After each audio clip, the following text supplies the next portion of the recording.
Hi students, welcome to the channel money tutorial. इस video class का topic हमारा journal entry. इसके previous वाले वीडियो में, जिसको पार्ट 1 जर्नल एंट्री का था, उसमें ऑलरेडी हम 6 अच्छे लेवल के क्वेश्चंस की प्रैक्टिस हमने किया था। उसी की कंटिन्यूएशन में इस वीडियो क्लास में हम 4 और अच्छे लेवल के क्वेश्चंस की प्रैक्टिस करेंगे। क्वेश्चंस तो 4 हैं, पर इनके अंदर ट्रांजैक्शन तो कई सारे हैं। सारे के सारे अच्छे लेवल के ट्रांजैक्शंस हैं। जर्नल एंट्री को करने से पहले हमें सबसे पहले रूल्स और डेबिट क्रेडिट के ऊपर मास्टरी हासिल करनी जरूरी है। जब हमें रूल्स और डेबिट क्रेडिट पता लगेगा तब जाके हम जर्नल एंट्रीज को पास कर पाएंगे। बट स्टिल जिस क्वेश्चन में जो कॉन्सेप्ट्स को क्लियर करना होगा, मैं आपको इजी वे में समझाता हुआ आगे प्रोसीड करूंगा। स्टार्ट करते हैं। फर्स्ट क्वेश्चन ये रहा आपके स्क्रीन पर। पहला ट्रांजैक्शन हमारे पास, purchase goods for ₹10,000 and paid carriage ₹500। 10,000 रुपए का गुड्स परचेज किया और 500 रुपए का हमने कैरेज पे किया। परचेज ऑफ गुड्स हमारा एक्सपेंस होता है और कैरेज भी हमारा एक्सपेंस है। रूल्स और डेबिट क्रेडिट क्या कहता है कि किसी भी प्रकार का एक्सपेंस हमेशा डेबिट होता है जब वो इंक्रीज होता है ना। तो ये दोनों को हम डेबिट करेंगे। और क्या गया हमारे हाथ से? कैश गया। Credit what goes out. दो रूल होता है, एक मॉडर्न रूल, एक ट्रेडिशनल रूल। दोनों को मिक्स करके जहां जहां जो आप अप्लाई कर सकते हो, जो आपको इजी लगे, उस रूल्स को अप्लाई करते हुए आप एंट्री को पास कर देना। ठीक है। परचेज हमारे एक्सपेंस है और कैरेज हमारा अगेन एक्सपेंस है। ये दोनों एक्सपेंस हमारे डेबिट होंगे। Purchasers account debit, carriage account debit, credit what goes out to cash account। Purchased 10,000, 500 rupees का कैरेज पे किया। टोटल हमारा जो कैश आउटफ्लो है 10,500 का। क्लियर ये? ठीक है। Next transaction, purchase machinery for 10,000 and installation charges 500। जैसा फर्स्ट ट्रांजैक्शन था बिल्कुल उससे सिमिलर सेकंड ट्रांजैक्शन है, पर इसमें इंपॉर्टेंट पॉइंट क्या है, सिर्फ गुड्स भी हमारा असेट है, मशीन भी असेट होता है। पर समझना आप, गुड्स एक असेट है, ये अलग कैटेगरी में आएगा। मशीन हो गया हमारा, फर्नीचर हो गया, बिल्डिंग हो गया, कंप्यूटर हो गया, व्हीकल हो गया, ये सारे जो असेट्स होते हैं, इनके ऊपर जब इमीडिएटली कोई एक्सपेंस हम पे करते हैं तो इसी असेट्स के ऊपर ही, इसी असेट के नाम से ही वो डेबिट होगा। सिर्फ गुड्स ही एक एक्सेप्शन है, क्योंकि गुड्स को जब हम परचेज करते हैं लॉन्ग टर्म के लिए रखने के लिए नहीं परचेज करते उसको, में हम चाहते हैं कि फटाफट वो सेल आउट हो जाए। तो परचेज ऑफ गुड्स हमारा एक्सपेंस होता है, सेल ऑफ गुड्स हमारी रेवेन्यू होती है। तो गुड्स की कैटेगरी में तो दोनों को अलग अलग शो करना पड़ेगा। गुड्स पे जितने भी एक्सपेंस आप पे करोगे अलग से शो करना, पर मशीन हो गया, फर्नीचर हो गया, बिल्डिंग, व्हीकल, इन सब में जितना भी एक्सपेंस होगा वो उसी असेट के नाम से ही जुड़ जाता है। तो मशीनरी 10,000 का था, उस पर इंस्टॉलेशन चार्जेस 500। तो इसमें एंट्री क्या बनेगी हमारी?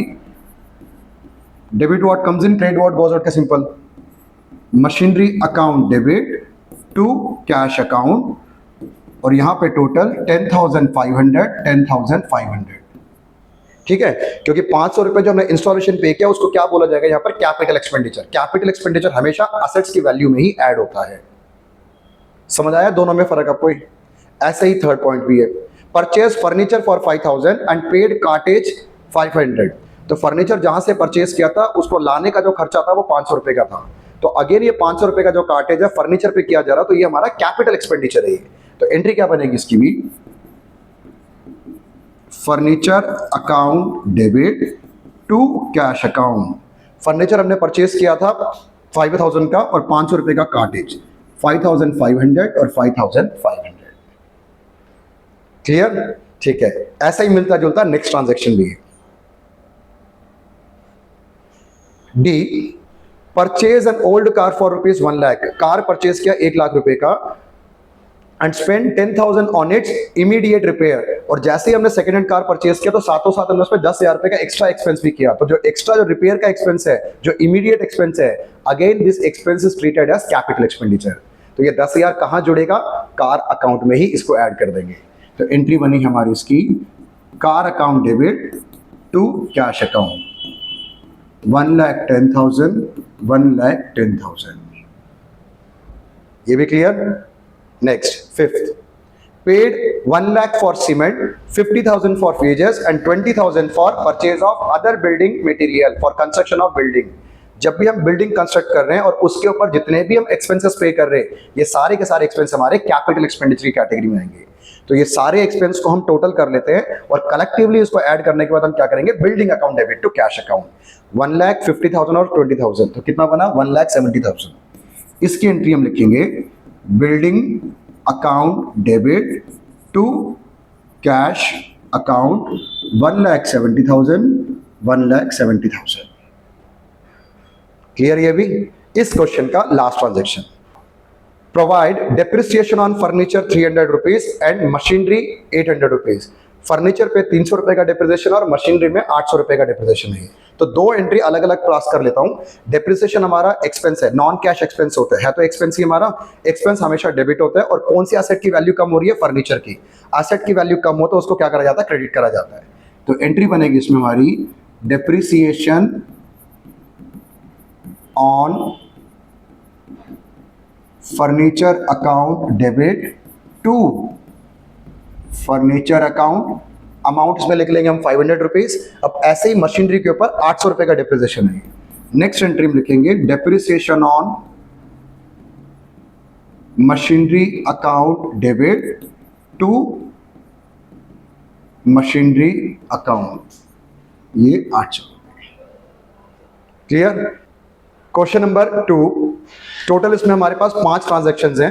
पहला transaction, Tushar was declared bankrupt, he owed us 12,000, nothing could be recovered. Tushar से हमें 12,000 रुपए लेने थे, पूरे के पूरे 12,000 रुपए हमारे डूब गए। बैंकक्रप्ट का मतलब वो इंसॉल्वेंट हो गया। जो पैसा डूब जाता है उसे क्या बोलते हैं? बैड डेट्स बोलते हैं। और बैड डेट क्या है? हमारा एक्सपेंस है। एक्सपेंस हमेशा डेबिट किया जाता है। इसकी एंट्री हमारी बनेगी bad debt account debit to Tushar 12,000 और 12,000। क्लियर ये सेकंड पार्ट इसका ही। Rishabh was declared insolvent, he owed us 7,000 rupees, only 60 paisa in a rupee is recovered from his state.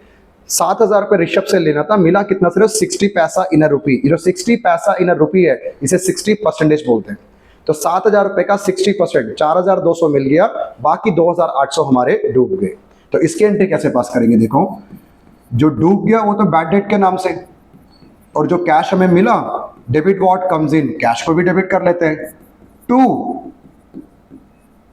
To Rishabh से टोटल 7,000 लेना था, मिला कितना इसका? 60%। 7,000 का 60% 4,200, और बाकी जो 40% रह गया 2,800 हमारा बैड डेट।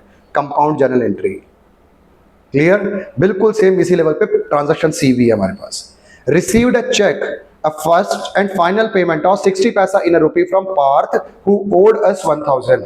पार्थ जो हमारा डेटर है उसने हमें 1,000 रुपए देना था, पर कितना दिया उसने भी? 60% हमें मिल गया, और वो चेक से मिला पैसा ही, और बाकी 40% डूब गया। जो पैसा डूब गया उसका नाम बैड डेट। यही सेम एंट्री फिर से लिखते हैं हम, बैड डेट अकाउंट डेबिट। इस पिछली बार कैश लिखा था, इस बार हम बैंक का नाम लिखते हैं, क्योंकि चेक वाला वर्ड जो है इस ट्रांजैक्शन में है।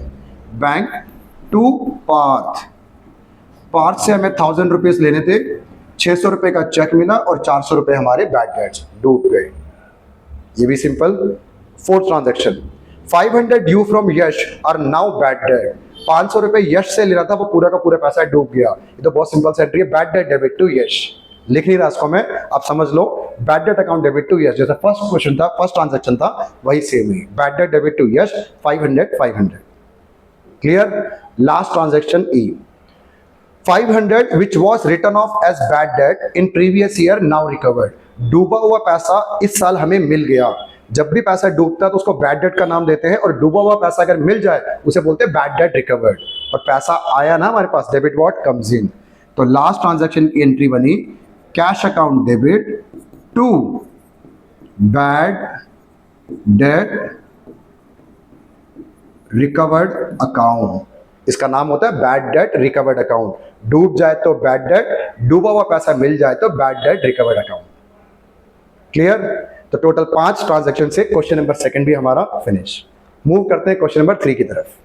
First transaction, purchase goods costing ₹2 lakh from Hari and company. 2 lakh रुपए का गुड्स परचेज किया, paid 75% immediately by cheque to avail 4% discount. ठीक है, हमने 75% तो हमने चेक से पे कर दिया, और 4% का हमें डिस्काउंट मिला। ये डिस्काउंट बेसिकली कैश डिस्काउंट है। ठीक है, तो 2 लाख रुपए का हमने गुड्स परचेज किया। तो पहले एक बार वर्किंग कर लेते हैं। उसकी लिस्ट प्राइस है 2 लाख रुपए, इसका 75% हम पे कर रहे हैं, मतलब 1,50,000। बाकी 50,000 हम नहीं पे कर रहे, जिसको हम क्या बोलेंगे? क्रेडिट। हरी एंड कंपनी से उधार पे परचेज किया है, और इसकी पेमेंट हम कर रहे हैं। जो पेमेंट हम करेंगे इस पे हमें मिलेगा कैश डिस्काउंट। और कितना था कैश डिस्काउंट इसका? 4%। 1,50,000 का 4% होता है 6,000 रुपये। 6,000 कम कर लेते हैं तो 1,44,000 का हमने पेमेंट किया। समझ आ गया आपको? चेक से पेमेंट किया, एक बार देख लेते हैं उसको हम। चेक ही कैश है, चेक से पेमेंट किया तो एंट्री बनेगी purchases account debit, 2 lakh rupees का गुड्स हमने परचेज किया। Credit what goes out to bank, cheque दिया हमने 1,44,000 का, साथ में to discount received account, discount received 6,000 रुपये, साथ में जो हमारा 25% का जो हमारा क्रेडिट था, परचेज किया पर उसकी पेमेंट हमने नहीं करी तो उसको भी तो रिकॉर्ड करना है ना। तो 50,000 का जो क्रेडिट ट्रांजैक्शन है, क्रेडिट है, इसको भी रिकॉर्ड करेंगे। किसके नाम से? क्रेडिटर के नाम से। और क्रेडिटर कौन है हम यहाँ पर? To Hari and company, Hari and company 50,000। Transaction first है, इंपॉर्टेंट ट्रांजैक्शन है, एग्जाम में तो लगा लो कि हाईएस्ट प्रोबेबिलिटी है आएगा जरूर। क्लियर? ठीक है, मूव कर। Sold goods to Vrinda and company costing ₹50,000 at 40% profit. 50,000 रुपए का गुड्स था और 40% इस पे प्रॉफिट भी है। कॉस्ट प्राइस है 50,000, सेल प्राइस नहीं है। 50,000 का कॉस्ट प्राइस है, 40% प्रॉफिट भी कमाना, allowing 10% trade discount and 5% cash discount, दोनों डिस्काउंट है। Vrinda and company paid full amount by cheque and availed the cash discount. उसे पूरा का पूरा पेमेंट कर दिया। वर्किंग पहले करते हैं इसकी। ये सारी की सारी मोस्ट इंपॉर्टेंट ट्रांजेक्शन है। गुड्स का जो हमारा कॉस्ट प्राइस था वो है 50,000, इस पे हम ऐड करेंगे हमारा प्रॉफिट। प्रॉफिट कितना इसका? 40%, इसका 40% होता है 20,000। तो लिस्ट प्राइस बना हमारा 70,000। लिस्ट प्राइस, इसमें सबसे पहले हम माइनस करेंगे ट्रेड डिस्काउंट को। पहले ट्रेड डिस्काउंट माइनस होता है, उसके बाद हमारा कैश डिस्काउंट माइनस होगा। ट्रेड डिस्काउंट इसमें कितना परसेंट था? वो ट्रेड डिस्काउंट था इसका 10%। इसका 10% हुआ 7,000, 63,000 रह गया। फिर इसके बाद इसमें से माइनस करेंगे हम कैश डिस्काउंट जो कि 5% है। ये 3,150, 850, 5,9,850 का हमने नेट परचेज कर लिया। इसकी जनरल एंट्री क्या होगी? सेल है ना, परचेज एक्सपेंस होता है वो हमेशा debit. Previous question, previous transaction में, इस ट्रांजैक्शन में सेल है, सेल हमारी रेवेन्यू होती है, रेवेन्यू हमेशा क्रेडिट करना। ठीक है, तो सेल करने से पैसा आया हमारे पास, कर लेते हैं bank. Bank account debit, bank account debit मिला कितना? 59,850, डिस्काउंट अलाउड अकाउंट, जो कैश डिस्काउंट था ना उसकी एंट्री करनी कंपलसरी है। To sales account, sales account में कितना आ जाएगा? ट्रेड डिस्काउंट काटने के बाद जो फिगर होता है वही हमारा असली फिगर होता है। ठीक है, ट्रेड डिस्काउंट के बाद जो 63,000 है वो हमारी सेल्स में आ जाएगी। जो हमारा जो डेटर था, जिस कस्टमर था वृंदा एंड कंपनी, उसका नाम मेंशन नहीं हो क्योंकि उसने पेमेंट कर दिया। अगर सामने वाले कस्टमर ने पेमेंट कर दिया तो उसके नाम पर रिकॉर्ड करने की कोई जरूरत नहीं है। Simple, bank debit, discount debit to sales account. Clear है? ये थर्ड क्वेश्चन के दो ट्रांजैक्शन, दोनों के दोनों इंपॉर्टेंट है। अभी भी और कई सारे ट्रांजैक्शन हैं। Transaction number C, provide 9% interest on capital amounting to 2 lakh rupees. 2 lakh रुपए में 9% का इंटरेस्ट देना है। तो अच्छे से समझना इंटरेस्ट ऑन कैपिटल की entry. Interest on capital firm के लिए एक्सपेंस होता है, प्रोपराइटर के लिए बेनिफिट होता है ना। तो उसका कैपिटल इंक्रीज होगा और फर्म का तो एक्सपेंस है, एक्सपेंस हमेशा डेबिट होता है। तो सिंपल सी एंट्री होती है इंटरेस्ट ऑन कैपिटल की, interest on capital account debit to capital account. Amount कितना आएगा? कुछ बच्चे 2 लाख लिख लेते हैं, 2 लाख नहीं, 2 लाख रुपए का 9% है ये। तो 2 लाख का 9% 18,000 और 18,000 से एंट्री करना है। सिंपल है। जस्ट इसका ऑपोजिट इंटरेस्ट ऑन ड्रॉइंग की एंट्री होती है, वही आपका डी है। Next, charge interest on drawing 1,000 rupees. जब प्रॉपराइटर पर्सनल यूज के लिए बिजनेस से पैसा निकालता है तो उसको इंटरेस्ट देना पड़ेगा ना। ये इंटरेस्ट ऑन ड्रॉइंग फर्म के लिए तो क्या होता है? फर्म के लिए तो इनकम है ये, और प्रॉपराइटर के लिए लॉस है ये। ठीक है, तो इंटरेस्ट ऑन ड्रॉइंग को जस्ट इसकी रिवर्स एंट्री कर दो आप। Drawings account debit, drawings account debit to interest on drawings 1,000 और 1,000। ये दोनों के दोनों ट्रांजैक्शन भी एडजस्टमेंट एंट्री की कैटेगरी में आते हैं, पर ये भी बड़ा इंपॉर्टेंट है। ठीक है, मूव करते हैं फिफ्थ पे। Wages due to labour 2,000 rupees. Wages due to labour, due का मतलब क्या होता है? आउटस्टैंडिंग होता है। तो वेजेस हमने लेबर को देना है ना, अभी दिया नहीं है, आउटस्टैंडिंग है। तो वेजेस तो वैसे ही हमारा एक्सपेंस हो गया क्योंकि सर्विस तो हमने ले लिया। वेजेस अकाउंट डेबिट, अगर हम पैसे दे देते तो टू कैश आता, और जो कि पैसा नहीं दिया तो टू वेजेस आउटस्टैंडिंग। पैसे अगर हम दे दें तो टू कैश, अगर पैसा नहीं दिया आउटस्टैंडिंग है तो वेजेस आउटस्टैंडिंग। अगर यही सेम केस सैलरी के ऊपर हो, salary account debit to salary outstanding account, इस तरीके से। ठीक है, next, paid rent in advance 2000 rupees. हमने रेंट एडवांस में पे किया है, रेंट एडवांस में पे किया है, इसे बोलते हैं प्रीपेड रेंट। याद रखना ये एडजस्टमेंट एंट्री होती है प्रीपेड रेंट। एडजस्टमेंट एंट्री कैसे करते हैं प्रीपेड रेंट की? प्रीपेड हमेशा हमारा एक्सपेंस होता है, प्रीपेड हमेशा हमारा, सॉरी गलत बोल रहा हूं मैं, प्रीपेड हमेशा हमारा एसेट होता है। ठीक है, एसेट हमेशा डेबिट होता है, एसेट हमेशा डेबिट, इंक्रीज इन एसेट है ये। अगर सिंपल हमारा रेंट हो वो तो एक्सपेंस है, पर प्रीपेड अगर आगे जुड़ जाए वो क्या हो गया, हमारा रिप्रेजेंटेटिव पर्सनल अकाउंट की कैटेगरी में आता है। किसी भी प्रकार का प्रीपेड हो, प्रीपेड एक्सपेंस हो, हमेशा वो एसेट की कैटेगरी में आएगा, एसेट हमेशा डेबिट करना। तो प्रीपेड रेंट की एंट्री होती है prepaid rent account debit to rent account 2000 और 2000। क्लियर ये भी? ठीक है, मूव करते हैं next transaction. Goods worth ₹10,000 and cash 5,000 given away as charity. 10,000 रुपए का गुड्स और 5,000 रुपए का कैश चैरिटी में दिया। चैरिटी वैसे तो पुण्य का काम है, पर बिजनेस के पॉइंट ऑफ व्यू से वो हमारे एक्सपेंस है, एक्सपेंस हमेशा डेबिट करना आपको। तो next entry, charity account debit, एक तो कैश दिया और एक गुड्स दिया। गुड्स की जगह वर्ड हम यूज करा जाता है परचेजेस अकाउंट। ठीक है, कैश जो हम पे करेंगे, क्रेडिट व्हाट गोज आउट ना, कैश गया तो कैश के नाम से, अगर गुड्स हम देंगे तो परचेजेस के नाम से लिखना उसको। तो टोटल 15,000 रुपए का चैरिटी था, गुड्स था हमारा 10,000 रुपए का, गुड्स था 10,000 का और कैश हमने दिया है 5,000। क्लियर ये भी? इस क्वेश्चन का last transaction, paid income tax 17,000 by cheque. Cheque से हमने इनकम टैक्स पे किया, यही सेम ट्रांजैक्शन हमने पार्ट 1 वाले वीडियो में भी किया था डिस्कस, है ना। इनकम टैक्स को हमेशा ड्राइंग्स ट्रीट करना। ठीक है, तो ये ड्राइंग्स हमने पे किया है, कहां से? बैंक, फर्म के बैंक से। तो लास्ट एंट्री बनी हमारी drawings account debit to bank account. Amount आप लिख लेना इसको। क्लियर है ये? दोबारा बता रहा हूँ कि इस वीडियो क्लास में टोटल 4 क्वेश्चन है। टिल नाउ 3 क्वेश्चन प्रैक्टिस कर लिया, एक लास्ट क्वेश्चन रह गया, उसको भी अच्छे से समझना। और दूसरी बात, ये पार्ट 2 है, पार्ट 2 में खत्म नहीं होगा, कम से कम 4-5 वीडियोस में इसका जरूर कंटिन्यू करूंगा मैं। इस चैप्टर के सारे इजी से लेकर हार्ड जनरल एंट्री तक सब कुछ कवर करके दूंगा उसमें आपको, तो उन क्वेश्चन को भी जरूर आप देखना है। ठीक है, मूव करते हैं क्वेश्चन नंबर 4। फोर्थ क्वेश्चन, इस क्वेश्चन में टोटल हमारे पास सिर्फ और सिर्फ 4 ट्रांजेक्शन है, एक एक करके करते हैं उसको। पहला ट्रांजेक्शन स्क्रीन पे, paid 500 for repairing the office furniture. Office furniture के रिपेयर में हमने 500 रुपए खर्च किया। ये तो सिंपल रिपेयर है। ये कोई भी एसेट परचेज करें, उस पर कोई इमीडिएट एक्सपेंस करें, वो तो कैपिटल एक्सपेंडिचर होता है। यहाँ फर्नीचर परचेज नहीं किया, हो सकता है कि पुराना फर्नीचर हो, उस पर रिपेयर एक्सपेंस है, तो ये हमारा रेवेन्यू एक्सपेंडिचर है। फर्स्ट क्वेश्चन जो किया था आपको याद हो, तो वो कोई भी एसेट हम परचेज करें, उस पर इमीडिएट एक्सपेंस हो, वो कैपिटल एक्सपेंडिचर। और ये इमीडिएट एक्सपेंस नहीं है, सिंपल रिपेयर है, तो ये हमारा रेवेन्यू एक्सपेंडिचर है। एंट्री बनेगी हमारी repair account debit to cash account, repair account debit to cash account.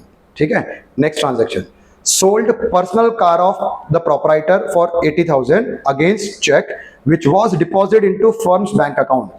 Proprietor ने अपने पर्सनल कार को सेल किया और उस चेक को क्या किया, बैंक अकाउंट में डिपॉजिट कर दिया। तो इसका मतलब ये तो कैपिटल हुआ ना। कोई भी अपना पर्सनल फंड लेकर कोई प्रॉपर्टी बिजनेस में लगाता है तो वो तो कैपिटल कहलाता है, वो है ना। तो कार बेच दिया उससे मतलब नहीं है, बिजनेस में तो पैसा आया 80,000 रुपए in the name of capital. तो एंट्री क्या बनेगी हमारी, चेक डिपॉजिट किया, इसलिए बैंक का नाम देना। अगर कैश हो तो कैश लिखते हैं यहाँ पर, bank debit to capital account 80,000 bank debit to capital. Clear? ये भी 2 और ट्रांजैक्शन रह गए बस। सी, Manoj paid to us 5,400 after deducting 10% for prompt payment. Most important है ये, मनोज ने हमें 5,400 रुपए पे कर दिया, ठीक है ना। 10% डिस्काउंट काटने के बाद, तो इसका मतलब मनोज से टोटल कितना पैसा हमें लेना था। कई बच्चे क्या गलती करते हैं, इसी 5,400 रुपए का 10% डिस्काउंट निकाल लेते हैं। नहीं, ऐसा नहीं करना। 5,400 रुपए तो आफ्टर डिस्काउंट है, डिस्काउंट से पहले कैसे निकालेंगे। मैथमेटिक्स में यूनिट इक्वेशन होता है ना, उसको यूज करके पहले हम निकाल लेते हैं कि मनोज से टोटल लेना कितना था पैसा ही। देखो मनोज से टोटल हमें 5,400 रुपीज मिला है ना। यह आफ्टर 10% डिस्काउंट है। कोई भी आइटम अपने आप का 100% तो होता ही है, उस पर 10% डिस्काउंट उसने कम कर दिया, तो ये जो 5,400 है, this amount is equal to 90%। और हमें निकालना पूरा 100% कितना था, तो पूरा 100% कितना था, 6,000। ठीक है, तो मनोज से टोटल 6,000 रुपये लेना होगा। इस 6,000 का 10% कितना होता है 600 रुपये। 600 रुपये कम करके 5,400 उसने हमें दे दिया। क्लियर है ये? तो ये 5,400 से पहले हमें टोटल अमाउंट निकाला 6,000। अब एंट्री पास करते हैं। कैश आया हमारे पास, cash account debit, discount allowed account debit to credit the giver to Manoj. Manoj से टोटल 6,000 रुपये का सेटलमेंट हुआ है, 600 रुपये का डिस्काउंट और 5,400 में मिल गए। समझ आया? मोस्ट इंपॉर्टेंट है ये वाला ट्रांजैक्शन भी है। ठीक है, last transaction, purchase a horse for, हमारे बिजनेस के लिए हमने एक हॉर्स परचेज किया। अच्छा पॉइंट है ये हॉर्स। हॉर्स कोई भी हम ऐसे जानवर वगैरह परचेज करते हैं ना, तो इसका नाम क्या होता है अकाउंट्स के अंदर, लाइव स्टॉक। हॉर्स का नाम नहीं आता, इसको क्या बोलते हैं, लाइव स्टॉक। तो एंट्री बनेगी हमारी live stock account debit to cash account. ऐसा कि अगर चेक से पे करेंगे तो बैंक लिख देंगे यहाँ पर ही। ठीक है, हॉर्स परचेज किया तो हॉर्स का नाम अकाउंट्स में लाइव स्टॉक लिखा जाएगा, live stock account debit to cash account. I hope कि आपको इस वीडियो क्लास के सारे क्वेश्चन अच्छे से समझ आ गया होगा। अभी भी और भी क्वेश्चंस हैं, ये चैप्टर कंप्लीट नहीं हुआ। आने वाली वीडियो क्लास को भी जरूर देखना और साथ में चैनल पेज को विजिट करो। प्लेलिस्ट में आपके लिए रिलेवेंट कंटेंट रेडीली अवेलेबल है, सब आपके लिए हेल्पफुल होगा। मिलता हूं मैं आपसे नेक्स्ट वीडियो में, तब तक इन क्वेश्चंस की आप प्रैक्टिस करते रहो। खुश रहो।